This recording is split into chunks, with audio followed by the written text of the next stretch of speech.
호세아 13장. 에브라임이 말을 하면 사람들이 떨었도다. 그가 이스라엘 중에서 자기를 높이더니 바알로 말미암아 범죄함으로 망하였거늘 이제도 그들은 더욱 범죄하여 그 은으로 자기를 위하여 우상을 부어 만들되 자기의 정교함을 따라 우상을 만들었으며 그것은 다 은장색이 만든 것이거늘 그들은 그것에 대하여 말하기를 제사를 드리는 자는 수송아지와 입을 맞출 것이라 하도다. 이러므로 그들은 아침 구름 같으며 쉬 사라지는 이슬 같으며 타작마당에서 광풍에 날리는 쭉정이 같으며 굴뚝에서 나가는 연기 같으리라. 그러나 애굽 땅에 있을 때부터 나는 내 하나님 여호와라. 나 밖에 내가 다른 신을 알지 말 것이라. 나 외에는 구원자가 없느니라.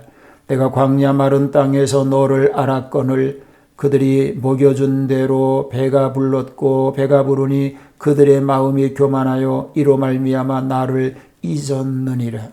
그러므로 내가 그들에게 사자 같고 길가에서 기다리는 표범 같으니라.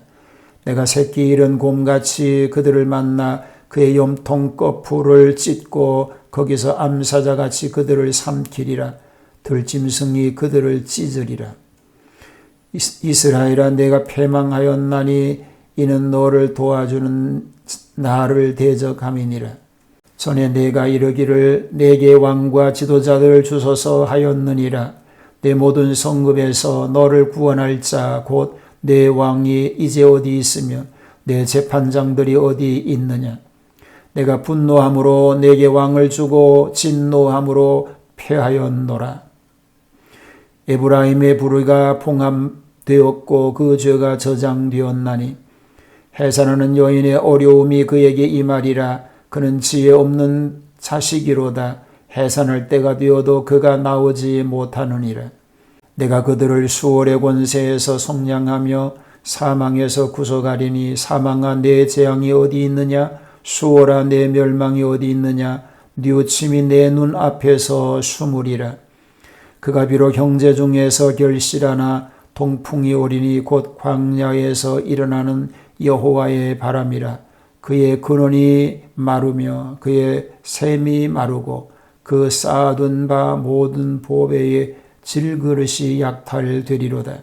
사마리아가 그들의 하나님을 배반하였으므로 형벌을 당하여 칼에 엎드려질 것이요 그 어린 아이는 부서뜨려지며 아이벤 여인은 배가 갈라지리라.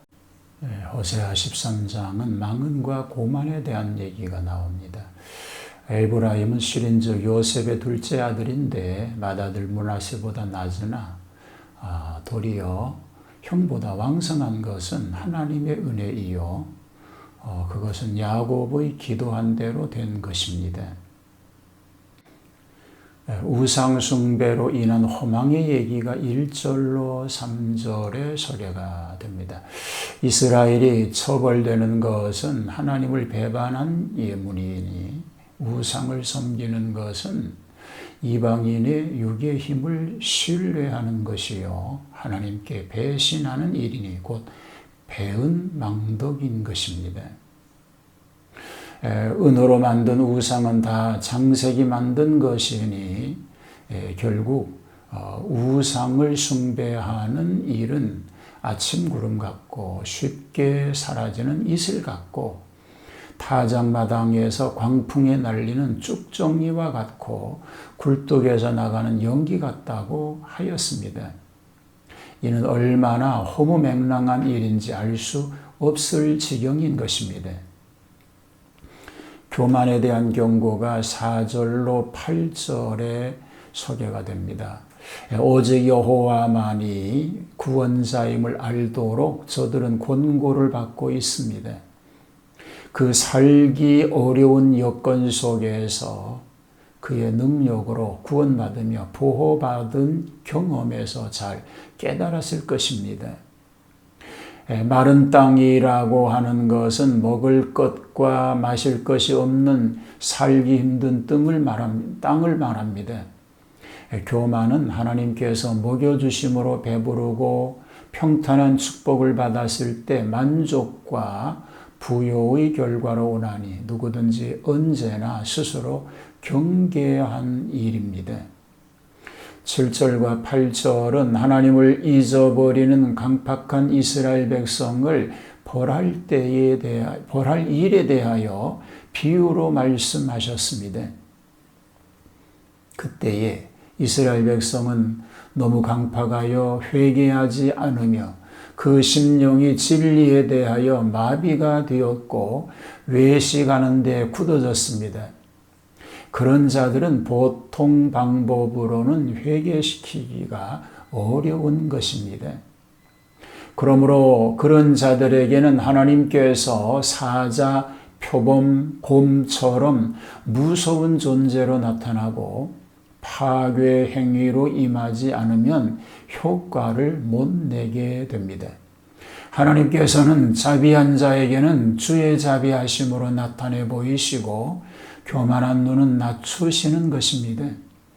저들은 배부름으로 마음이 교만해지고 축복받음으로 도리어 고만해져 드디어 이로 인하여 하나님을 잊어버리게 되고 있는 것입니다. 이스라엘 왕국 멸망의 예언이 9절로 16절에 소개가 됩니다.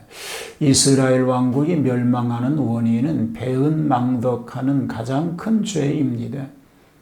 구원자를 대적함은 구원 자체를 대적하는 자이니 어찌 구원을 얻을 수 있겠습니까? 저들이 원하기에 왕을 허락하였으나 이제 저들의 왕이 범죄하니 또 버림을 받게 되었습니다. 하나님께서는 인간들의 고집스러운 소원대로 허락하시나 그의 주권은 계속적으로 장중에 있는 것입니다. 범죄한 사실이 외부에 나타나 보이지 않을 때는 좋아 보이나 죄가 있으면 반드시 형벌이 오는 것이 마치 인부에게는 조만간에 해산의 고통이 오는 것과 같습니다. 다만 시간 문제인 것입니다. 저는 어리석은 자식이로다 때가 임하였나니 산문에서 지체할 것이 아니니라고 하였습니다. 출생이 임박한 것처럼 회개할 수밖에 없는 절박한 입장에서도 회개하지 않으나 하나님께서는 긍휼을 베푸신다는 것입니다.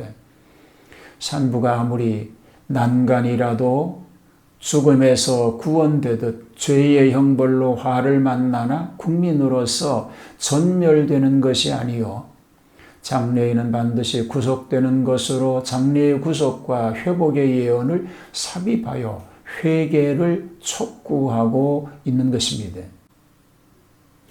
그런데 그들은 하나님의 음성에 따르지 않는 까닭에 에브라임의 이름이 적합하게 아무리 번영하고 있다 해도 드디어 아수르에게 멸망되는 것입니다. 회개만 한다면 해산의 고통이 없이 축복과 기쁨을 얻을 수 있는 것입니다. 오늘 우리의 삶은 어떨까요? 주님의 뜻을 분별하고 그 하나님께 영광 돌리지 않는 이런 불행한 삶이 아니라 주님의 뜻을 따라 순종하며 하나님 영광 위에서 살아가는 겸손한 하나님의 백성, 그런 삶 다 되시기를 축복합니다. 교만으로 하나님을 떠나지 않게 하여 주시옵소서. 받은 바 은혜인 것을 고백하게 하시고 나의 나된 것은 그리스도의 보혈 공로로 되어졌음을 고백하며 그 믿음으로 겸손히 살게 하여 주옵소서. 오늘도 종일 주님과 함께하는 삶, 주님과 동행하는 삶, 이런 삶의 하루가 되게 하옵소서. 예수님 이름으로 기도하옵나이다. 아멘.